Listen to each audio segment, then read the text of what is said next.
Hello and welcome. I'm Ramesh Ramachandran and this is Voice of the Global South.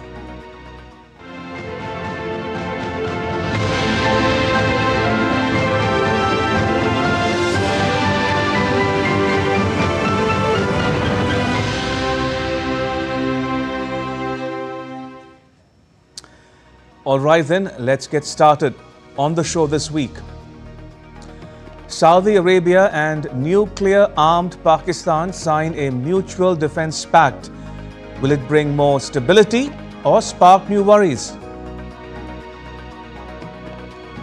In a bold push for regional security, some Muslim world leaders are calling for the creation of an Arab or Islamic NATO. Will it be a boon or bane? And the Grand Ethiopian Renaissance Dam is inaugurated among regional tensions. Will it start a new water war in Africa? All that and much, much more coming up on Voice of the Global South. Our cover story is about a major development that's shaking up West Asia and South Asia at once. On 17th September, Saudi Arabia and Pakistan signed a groundbreaking mutual defense pact in Riyadh. It was signed by Saudi Arabia's Crown Prince and Prime Minister Mohammed bin Salman and Pakistan's Prime Minister Shehbaz Sharif, with Pakistan's Army Chief also present.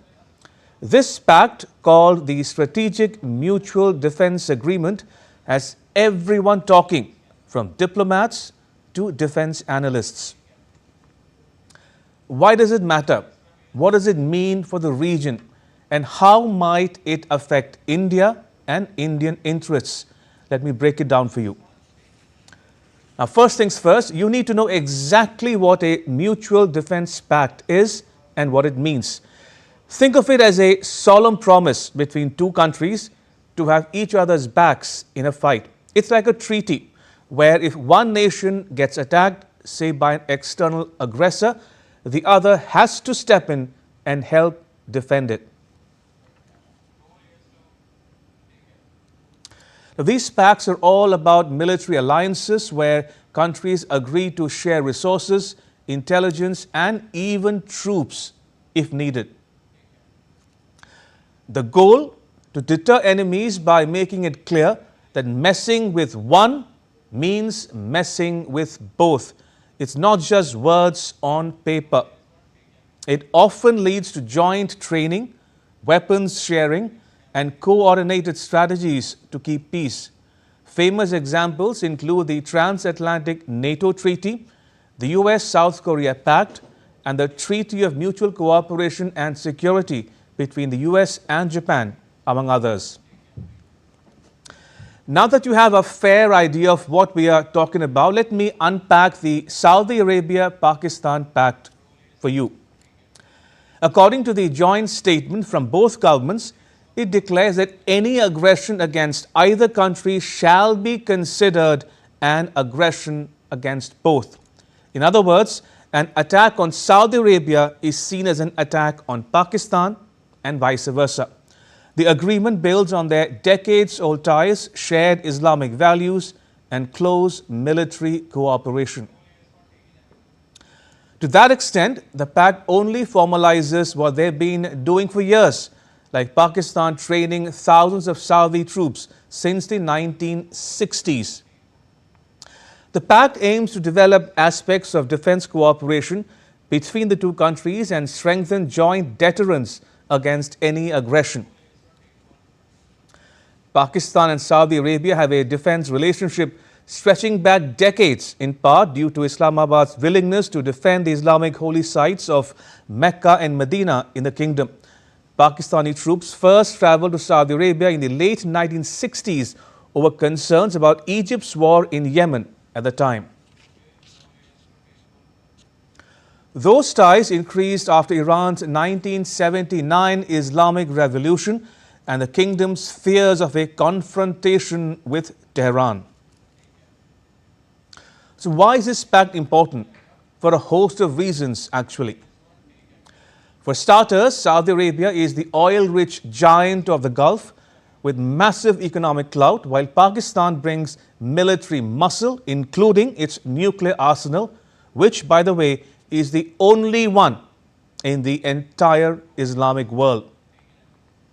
And that adds a layer of complexity and perhaps volatility to this pact.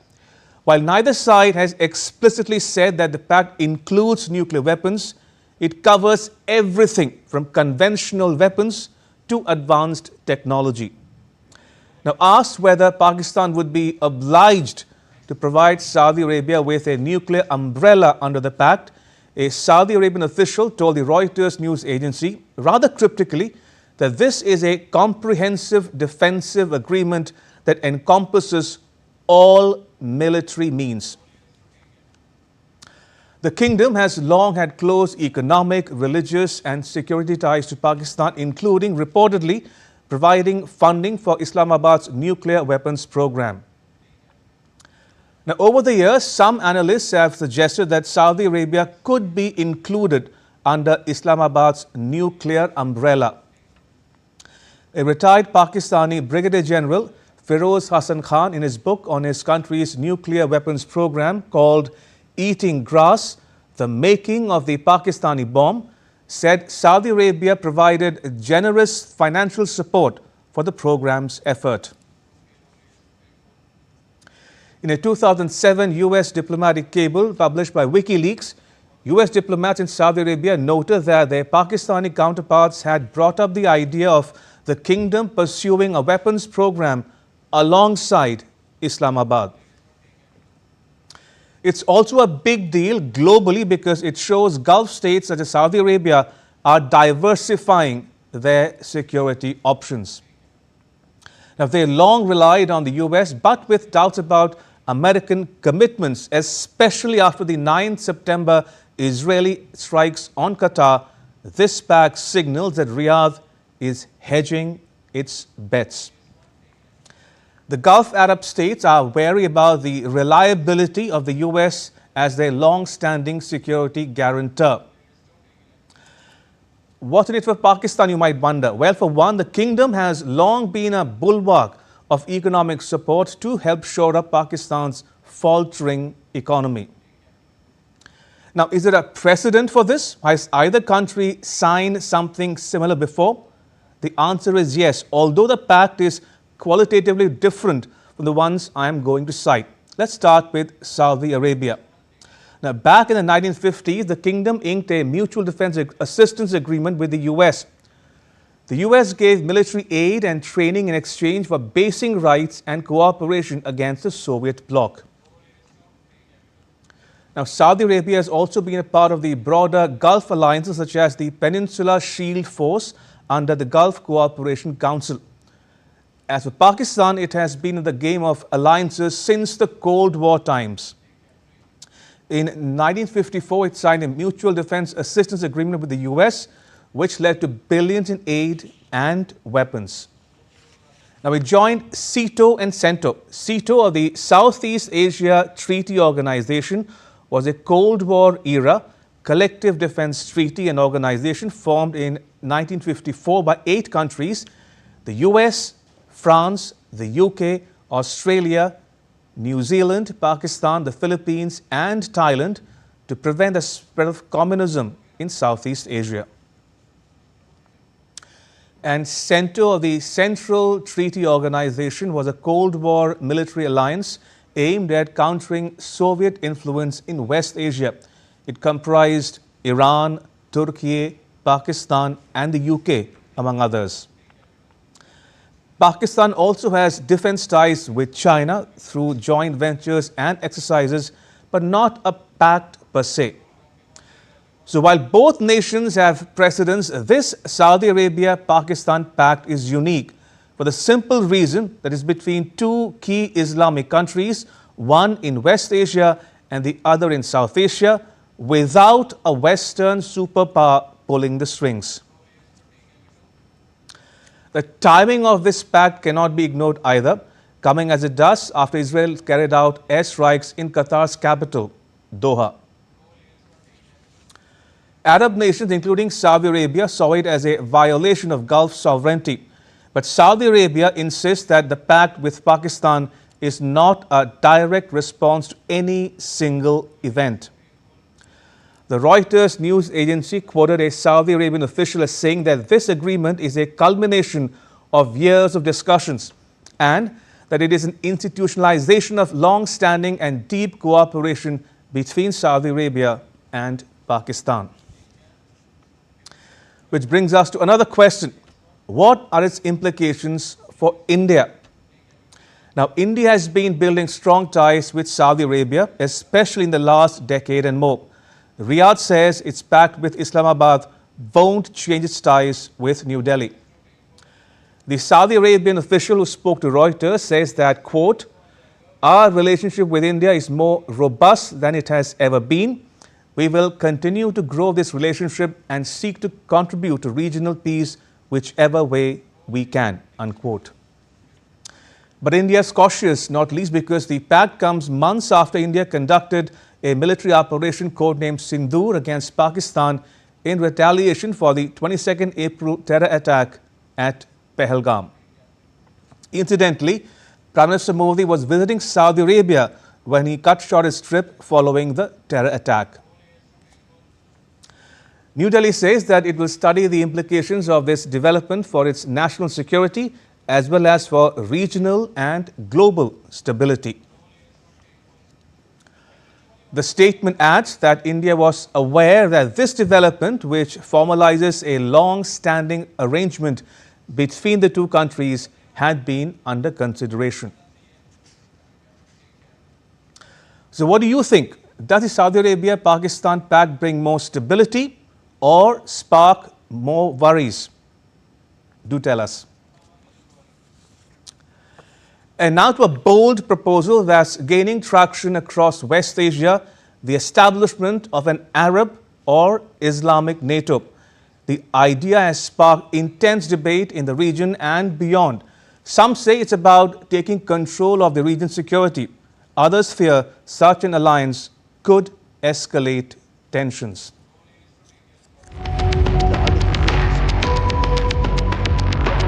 On 15th September, leaders from across the Arab and Islamic world gathered in Qatar for an emergency summit.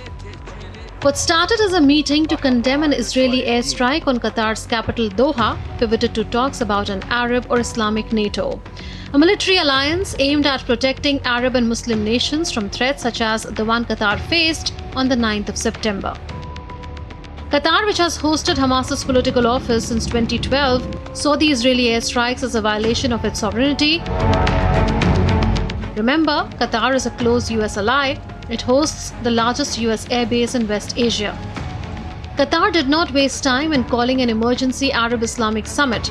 It brought together the members of the Arab League and the Organization of Islamic Cooperation, more than 40 countries in all. Hosted by Qatar's Emir, Sheikh Tamim bin Hamad Al Thani, the summit kicked off with a show of unity. The leaders posed for family photographs. Egypt's President Abdel Fattah al-Sisi, Turkey's President Recep Tayyip Erdogan, Saudi Arabia's Crown Prince and Prime Minister Mohammed bin Salman, and Iran's President Masoud Pezeshkian were in attendance. A joint communique issued towards the end of the summit slammed Israel for undermining peace efforts in Gaza. It did not explicitly call for an Arab or Islamic NATO, but the leaders of Egypt, Iran and Pakistan, among others, spoke about pooling their resources to create a shield in order to protect the interests of the countries in the region. Egypt wants an Arab NATO, but Iran is pushing for a more Islamic version. President al-Sisi of Egypt, which has the biggest army in the Arab world, proposed reviving a NATO-style collective defense pact. By implication, an attack against one Arab or Islamic country constitutes aggression against all Arab and Islamic states, similar to Article 5 of NATO. It even offered to contribute 20,000 Egyptian troops right away, with potential involvement from other countries. The idea of an Arab NATO is not new. It's been floating around for years, especially since Saudi Arabia launched a 34-nation Islamic military alliance against terrorism back in 2015, right after the Arab Spring. A similar proposal was mooted in 2022, one which included Israel, not Iran. Benny Gantz, Israel's defense minister at the time, said that Israel had joined a new US-led network that he called the Middle East Air Defense Alliance. Jordan's King Abdullah II has spoken about it too. I would be one of the first people that would endorse a Middle East NATO, but the linkages to the rest of the world and how we fit in. So the mission statement has to be very, very clear. It was argued at the time that Arab nations who fear aerial attack from Iran or Iranian proxies would like to share in Israel's sophisticated air defense capabilities. Also, it would be a perfect segue to the improved contacts between Israel and its Arab neighbors that began with the Abraham Accords. The Abraham Accords normalized Israel's ties with the United Arab Emirates, Bahrain, Sudan, and Morocco.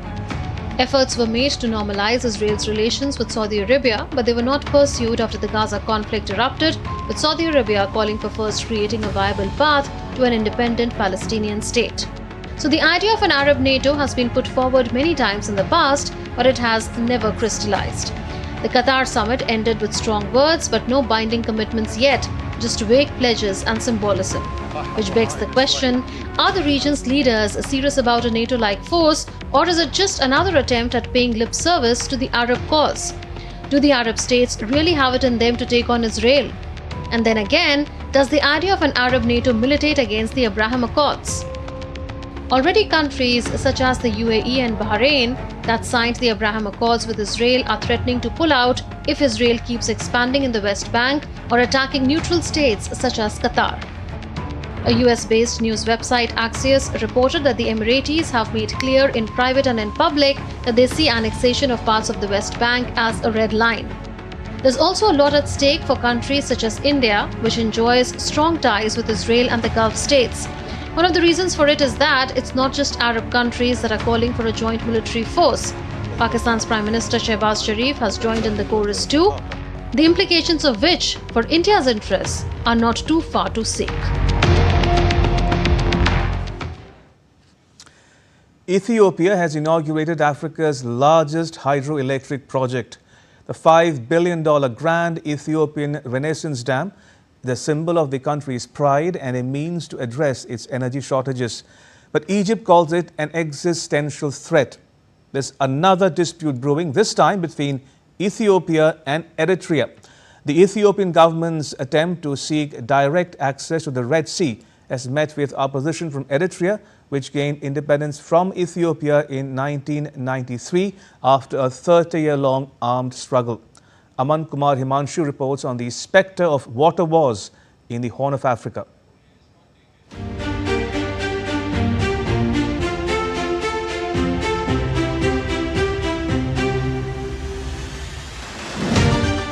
In the heart of East Africa, where the Nile River begins its timeless journey, a new force has risen.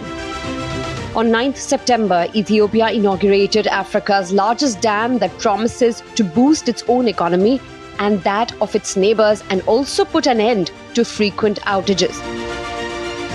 Prime Minister Abiy Ahmed, who was joined by the leaders of Kenya, Somalia and Djibouti for a ceremony, says that the Grand Ethiopian Renaissance Dam is the biggest achievement in the history of black people.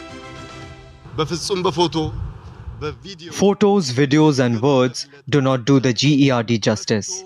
Only those who see it in person can understand its worth.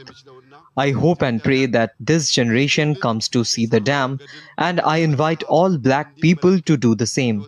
It alone demonstrates that we as black people can achieve anything we plan. It's the biggest achievement in the history of black people. Kenya's President William Ruto in turn said that he is ready to sign a power purchase agreement to take benefit from the mega dam. We are ready to sign a power purchase agreement so that we can take some of the power from this important dam. Reliability is especially critical for special economic zones, industrial parks, ICT hubs, and agro-processing facilities, all of which require consistent and affordable power to drive Kenya's development agenda. The Grand Ethiopian Renaissance Dam is built on the Blue Nile, a tributary of the Nile River.